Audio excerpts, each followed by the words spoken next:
सत्ता की हर चाल पर हमारी नजर। जनता की आवाज सबसे पहले, सच की पड़ताल करेंगे हम। क्या छपा क्या छिपा, राजनीति के खेल का पर्दाफाश, जहां राजनीति को परखा जाता है जनता की कसौटी। राष्ट्रहित है हमारी प्राथमिकता, जहां बॉलीवुड की चमक भी सच्चाई से टकराती है। भारत पर। नमस्कार, डेली 24 भारत देख रहे हैं आप। मैं हूं आपके साथ साहिल धुलिया। तो बुलेटिन की शुरुआत करते हैं। तमिलनाडु के करूर में शनिवार को अभिनेता विजय की चुनावी रैली में मची भगदड़ में भयावह रूप से कई लोगों की मौत हो गई है।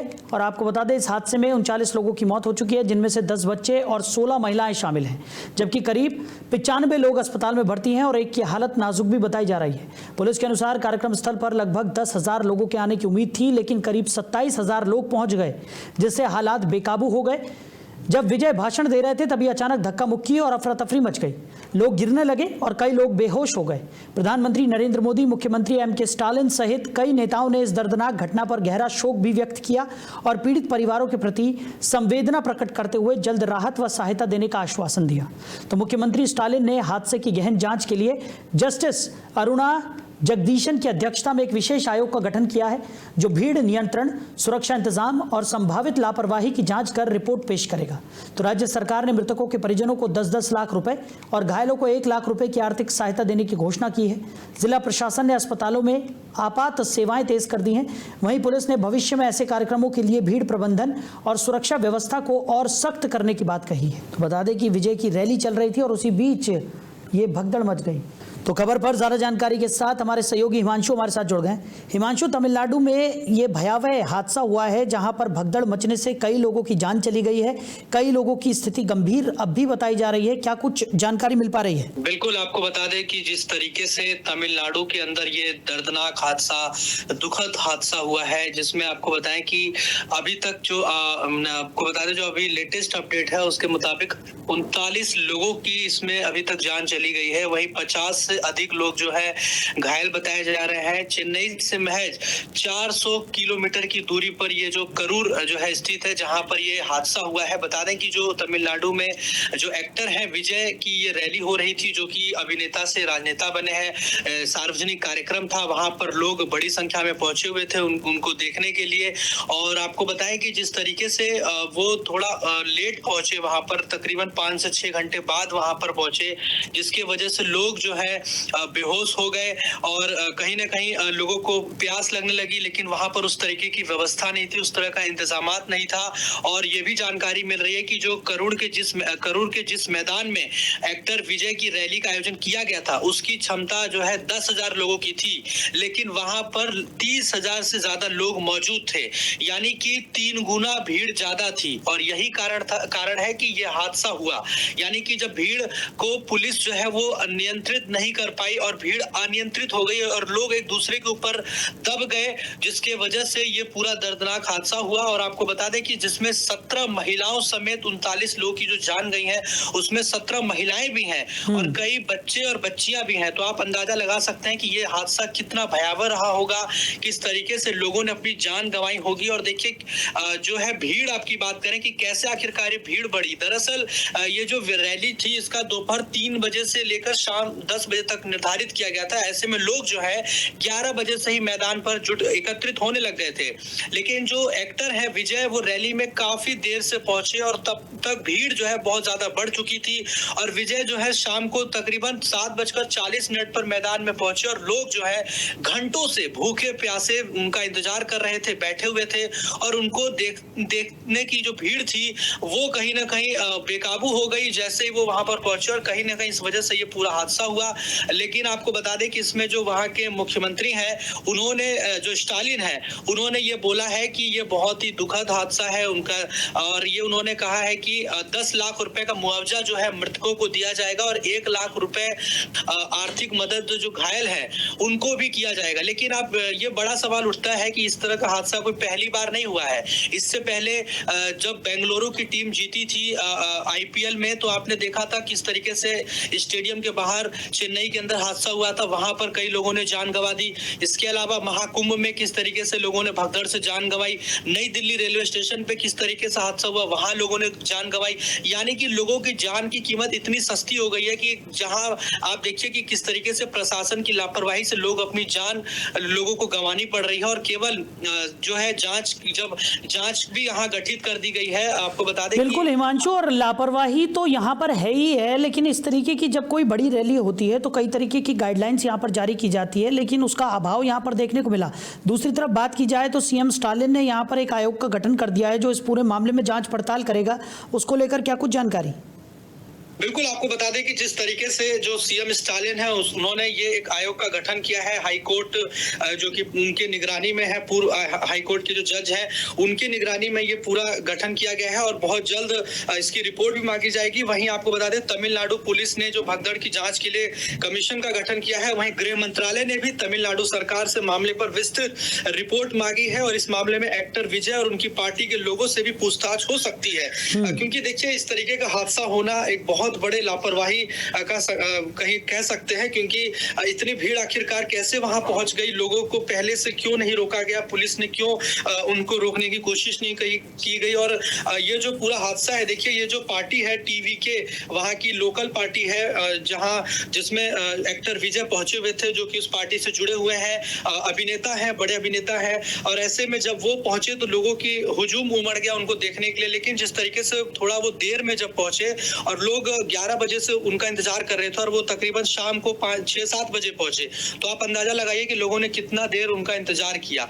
और यही कारण है कि लोग भूखे प्यासे थे और भीड़ जो है एक दूसरे के ऊपर दबती चली गई, लोग एक दूसरे के ऊपर दबते चले गए और लोग कहीं ना कहीं अपनी जान जो है लोगों को गंवानी पड़ी है। और इस पूरे घटना पर प्रधानमंत्री नरेंद्र मोदी से लेकर गृह मंत्री अमित शाह, राष्ट्रपति और तमाम जो बड़े बड़े दिग्गज नेता है उन्होंने इस पर दुख जताया है और जांच की भी बात हो रही है। अब देखना यह रहेगा कि इस मामले में जब जांच होती है तो किन किन लोगों की लापरवाही सामने आती है। लेकिन बड़ा सवाल यह है कि क्या उन पर कोई एक्शन भी होगा या सिर्फ केवल जांच ही होती रहेगी, ये बड़ा सवाल है। क्योंकि जब तक इस पूरे मामले में जो है अधिकार चाहे जिसकी भी लापरवाही, अगर उस पर ये तय नहीं होगा, जिम्मेदारी तय नहीं होगी कि इसमें किसकी लापरवाही, और उस पर अगर एक्शन नहीं होगा तो जाहिर सी बात है इस तरह के हादसे ऐसे आने वाले समय में और भी होते रहेंगे। क्योंकि इस तरह की घटना लगातार पिछले कई वर्षों से देखने को मिल रहा है। 2025 में ही आप देख लीजिए कितने सारे हादसे हुए हैं जहां लोगों ने अपनी जान गंवाई है। तो अब ये देखना होगा कि किस तरीके का एक्शन होगा, क्योंकि सीएम ने स्पष्ट किया है स्टालिन ने कि आगे से भविष्य में इस तरह की दोबारा घटना नहीं होनी चाहिए।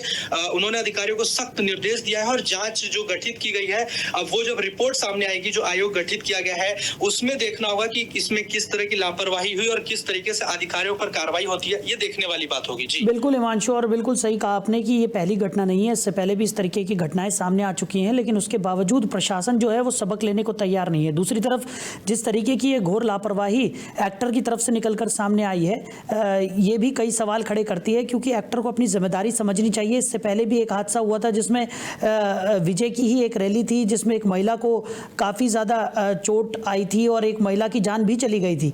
अब ऐसे में इतना लेट आना, इस तरीके की रैली को करना, और रैली में जहां 10,000 लोगों के उमड़ने की उम्मीद थी वहां पर 27-28 हज़ार लोगों का आ जाना, तो काफ़ी ज़्यादा सवाल यहाँ पर खड़े हो रहे हैं। और साथ ही साथ अब फिलहाल मुआवजा देने की बात भी निकलकर सामने आ रही है। बताया जा रहा है कि जो मृतक हैं उनके परिजनों को 10-10 लाख का मुआवजा देने की घोषणा की गई है। जो घायल हैं उन्हें भी आर्थिक सहायता देने के लिए यहाँ पर मंजूरी दे दी गई है।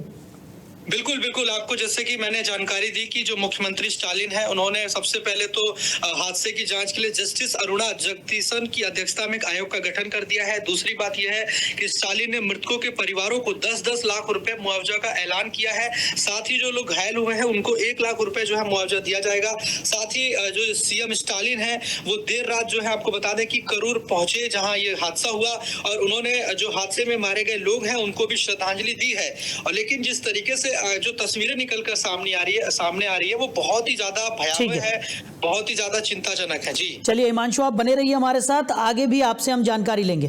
तो अभिनेता विजय की चुनावी रैली में ये भगदड़ हुई, कई लोगों की जान चली गई और बताया जा रहा है कई लोग अब भी जिंदगी और मौत के बीच जंग लड़ रहे हैं। आगे बढ़ते हैं। दिल्ली पुलिस ने लंबे समय से फरार चल रहे स्वयंभू बाबा चैतन्यानंद सरस्वती को आगरा से गिरफ्तार कर लिया। उस पर 17 छात्राओं के यौन शोषण, अश्लील संदेश भेजने और बाथरूम में गुप्त कैमरे लगाने के गंभीर आरोप हैं। वसंत कुंज स्थित श्री शारदा भारतीय प्रबंधन अनुसंधान संस्थान की 32 छात्राओं ने उसके खिलाफ शिकायत दर्ज कराई थी, जिनमें 17 ने यौन उत्पीड़न की पुष्टि भी की थी। दिल्ली के पटियाला हाउस अदालत ने उसकी अग्रिम जमानत याचिका पहले ही खारिज कर दी थी। अतिरिक्त सत्र न्यायाधीश डॉक्टर हरदीप कौर ने कहा कि मामले की गंभीरता और गवाहों को प्रभावित करने की आशंका को देखते हुए हिरासत में पूछताछ आवश्यक है। सुप्रीम कोर्ट के उदाहरण देते हुए अदालत ने कहा कि प्रारंभिक जांच में जमानत से सबूतों की बरामदगी प्रभावित हो सकती है। अभियोजन पक्ष के मुताबिक चैतन्यानंद ने अपने साथियों के साथ लगभग 40 करोड़ रुपए की हेराफेरी की। उसने AICTE की मंजूरी वाले जाली दस्तावेज तैयार कर समानांतर ट्रस्ट बनाया और पीठम व SIIMR की आय को वहां स्थानांतरित किया। FIR दर्ज होने के बाद भी 50-55 लाख रुपए बैंक से निकाले गए। पुलिस ने खुलासा किया कि सरस्वती के पास 2 पासपोर्ट थे। उसने पैन कार्ड की जानकारी बदली और लग्जरी कार के लिए फर्जी पंजीकरण भी करवाया। छात्राओं ने आरोप लगाया कि बाबा विदेश घुमाने का लालच देकर उन्हें फुसलाता था और निजी क्षणों का लाइव टेलीकास्ट करता था। पुलिस की कई टीमें लगातार छापेमारी कर रही थी और आखिरकार आगरा से उसे गिरफ्तार करने में सफलता हासिल हुई है। तो खबर पर ज्यादा जानकारी के साथ हमारे सहयोगी हिमांशु हमारे साथ लगातार बने हुए हैं। हिमांशु, चैतन्यानंद सरस्वती अब पुलिस की गिरफ्त में है, क्या कुछ जानकारी मिल पा रही है? बिल्कुल, आपको बता दें कि जिस तरीके से राजधानी दिल्ली में ये एक बहुत ही ज्यादा चौंकाने वाला मामला सामने आया था, जहां पर ये जो कि स्वामी चैतन्यानंद जो अरेस्ट हुआ है बाबा, आपको बता दें कि आगरा से अरेस्ट किया गया है चैतन्यानंद। जो आपको बता दें कि जिस तरीके से उस पर कई गंभीर आरोप लगे कि किस तरीके से यौन शोषण का आरोप लगा, और इसमें आपको बताएं कि 17 से ज्यादा छात्राओं ने छेड़खानी का आरोप लगाया, और साथ ही न केवल छेड़खानी बल्कि इस पर पहले से ही धोखाधड़ी का भी मुकदमा दर्ज है। और आपको बताएं कि पुलिस जो है, दिल्ली पुलिस लगातार इसको लेकर कई टीम जो है गठित की थी, अलग अलग जगहों पर जांच हो रही थी।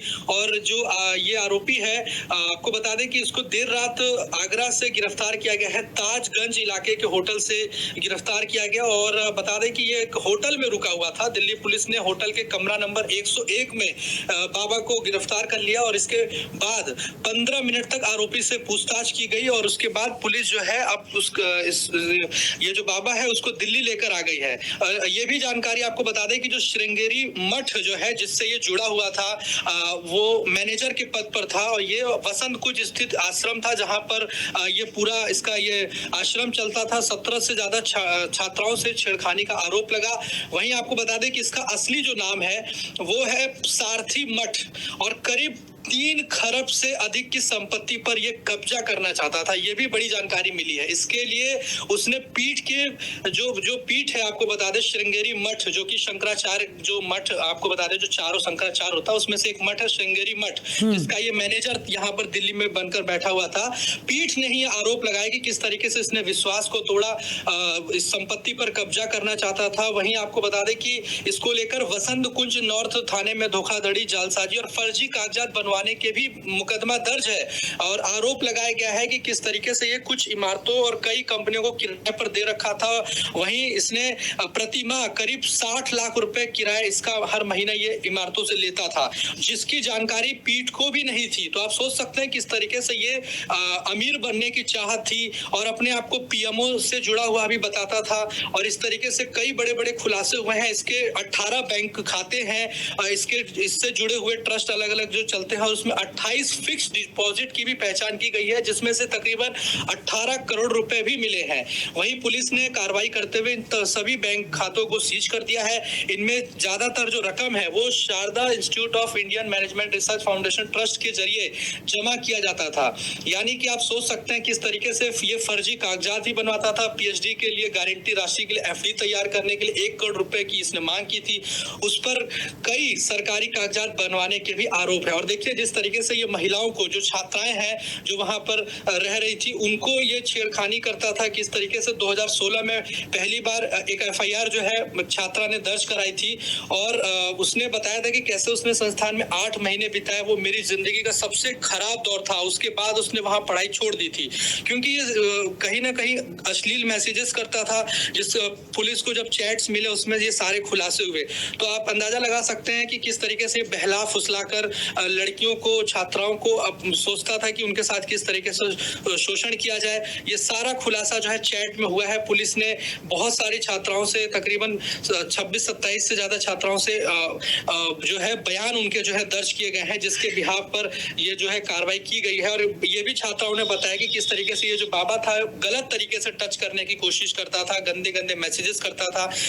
तो ये बहुत बड़ी बात है। और देखिए किस तरीके से लोग जो है बाबा का चोला ओढ़कर कहीं ना कहीं धर्म को भी बदनाम करने की कोशिश करते हैं, और यही कारण है कि पुलिस ने इस पर शिकंजा कस दिया है। जी बिल्कुल हिमांशु, और जैसा कि आप जानकारी भी दे रहे हैं और जो चीजें निकलकर इस पूरे मामले में सामने आई हैं, उससे साफ तौर पर जाहिर है कि बाबा का जो गोरख धंधा था वो आज कल का नहीं बल्कि कई सालों से फल फूल रहा था। वो तो गनीमत रही कि इन छात्राओं ने हिम्मत दिखाई, शिकायत दर्ज कराई और उसके बाद इस पूरे गोरख धंधे का भांडाफोड़ यहाँ पर हुआ है। अग्रिम जमानत जो थी वो तो कोर्ट ने पहले ही बाबा की खारिज कर दी थी। अब पुलिस हिरासत में है, पूछताछ भी की जा रही है, कई और बड़े खुलासे होने की भी उम्मीद जताई जा रही है बाबा से। बिल्कुल आपने सही कहा कि कई बड़े खुलासे भी हो सकते हैं, क्योंकि देखिए ये जो बाबा था अपने आप को, जो चैत्यानंद जो बाबा अपने आप को बताता था, सोचिए रुतबा दिखाने के लिए पीएमओ से जुड़े होने का ये दावा करता था।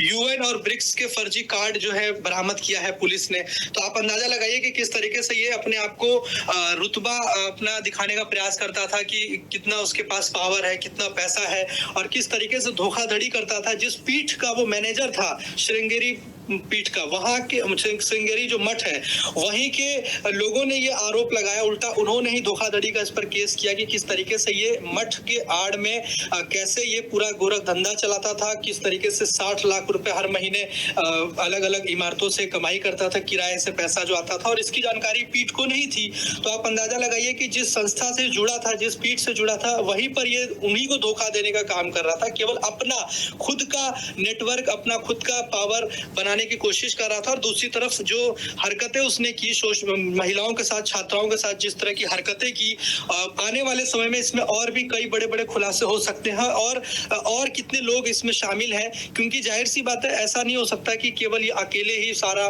चीजों को ऑपरेट कर रहा हो। इसमें कई और लोगों का भी नाम जुड़ा हो सकता है, तो वो आगे की जांच में पता चलेगा। जी चलिए हिमांशु, हमारे साथ जुड़ने के लिए, इन तमाम जानकारियों के लिए आपका बहुत शुक्रिया। तो अब पुलिस की गिरफ्त में चैतन्यानंद बाबा हैं और पूछताछ में पुलिस जुटी हुई है। आगे और भी खुलासे होने की उम्मीद जताई जा रही है।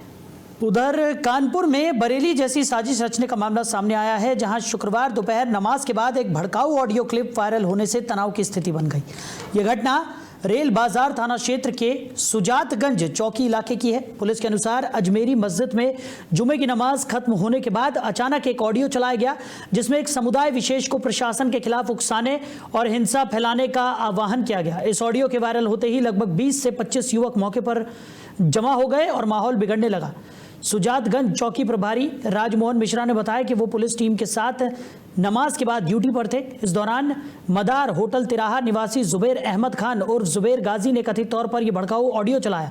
रिकॉर्डिंग में आपत्तिजनक बातें थी जो कानून व्यवस्था को बिगाड़ सकती थी। हालांकि पुलिस की त्वरित कार्रवाई और समझाने बुझाने के बाद भीड़ को शांत कर घर भेज दिया गया, जिससे किसी तरह की हिंसा नहीं हुई। मिश्रा की लिखित शिकायत पर एक नामजद और 25 अज्ञात लोगों के खिलाफ एफआईआर दर्ज कर ली गई है। पुलिस ने धारा 153A, 505(2) और आईटी एक्ट के तहत मामला दर्ज कर जांच शुरू कर दी है। तो कानपुर पुलिस का कहना है कि किसी भी तरह की अफवाह या भड़काऊ सामग्री को बर्दाश्त नहीं किया जाएगा और दोषियों पर सख्त कार्रवाई की जाएगी। उधर लद्दाख के आविष्कारक सोनम वांगचुक की गिरफ्तारी ने राजनीतिक हलचल तेज कर दी है। झारखंड मुक्ति मोर्चा ने इसे लोकतंत्र पर हमला करार दिया और तुरंत उनकी रिहाई की मांग की।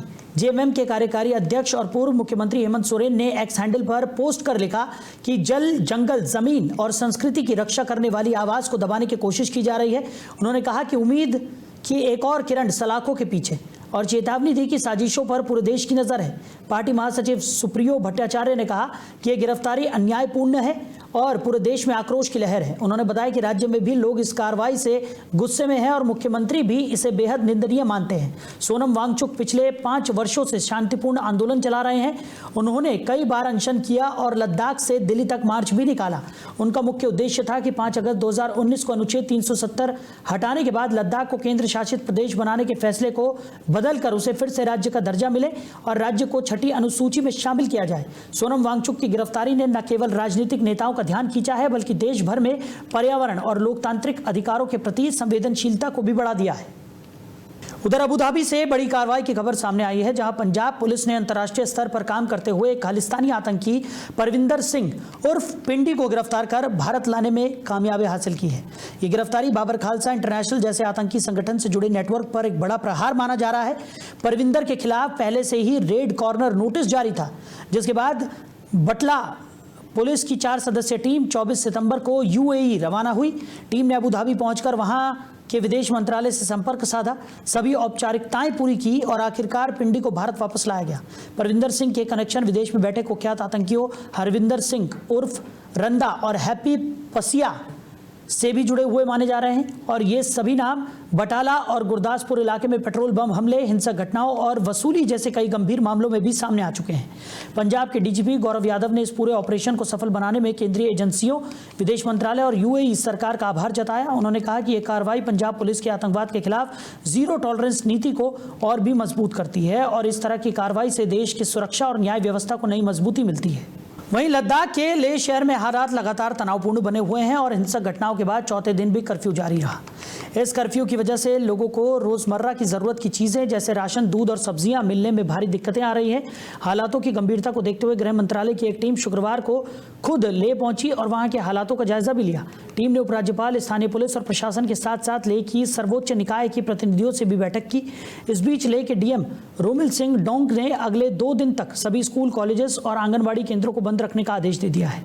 वहीं अस्पताल के बाहर युवक के माता पिता अपनी चिंता जता रहे हैं। उनका कहना है कि कुछ बच्चों को छोड़ दिया गया है जबकि बाकी को बिना वजह हिरासत में रखा जा रहा है। सभी की मांग है कि उन्हें भी जल्द रिहा किया जाए। फिलहाल 27 लोग एसएनएम अस्पताल में भर्ती हैं, जिनमें से 6 की हालत गंभीर बताई जा रही है। वहीं दूसरी ओर करगिल में अब जनजीवन धीरे धीरे पटरी पर लौटने लगा है। शुक्रवार को दुकानों और बाजारों में चहल पहल देखने को मिली। हालांकि संवेदनशील इलाकों में पुलिस का भारी बंदोबस्त रहा। अब ले एपेक्स बॉडी और कारगिल डेमोक्रेटिक अलायंस ने साफ किया है कि जब तक उनकी संवैधानिक मांगों पर ध्यान नहीं दिया जाएगा, आंदोलन जारी रहेगा। फिलहाल प्रशासन भी हालातों पर नजर बनाए हुए है और शांति बहाल करने की हर कोशिश की जा रही है। उधर छतरपुर में 11 शासकीय शिक्षकों पर एफआईआर दर्ज की गई है। दरअसल जिला शिक्षा अधिकारी ने एक एफआईआर दर्ज कराई है, जिसमें फर्जी दिव्यांग सर्टिफिकेट लगाकर कई फर्जी लोगों की नौकरी लगने की बात सामने आई है। तो जांच करने पर कई शिक्षकों के सर्टिफिकेट फर्जी मिले हैं। अब इस मामले पर बीएनएस की धारा 318(4) में एफआईआर दर्ज की गई है। बता दें कि सिटी कोतवाली थाने का यह पूरा मामला बताया जा रहा है। तो फिलहाल इस बुलेटिन में मेरे साथ इतना ही। आप बने रहिए। नमस्कार। सत्ता की हर चाल पर हमारी नजर, जनता की आवाज सबसे पहले, सच की पड़ताल करेंगे हम। क्या छपा क्या छिपा, राजनीति के खेल का पर्दाफाश, जहां राजनीति को परखा जाता है जनता की कसौटी। राष्ट्रहित है हमारी प्राथमिकता, जहां बॉलीवुड की चमक भी सच्चाई से टकराती है। Daily 24 भारत पर।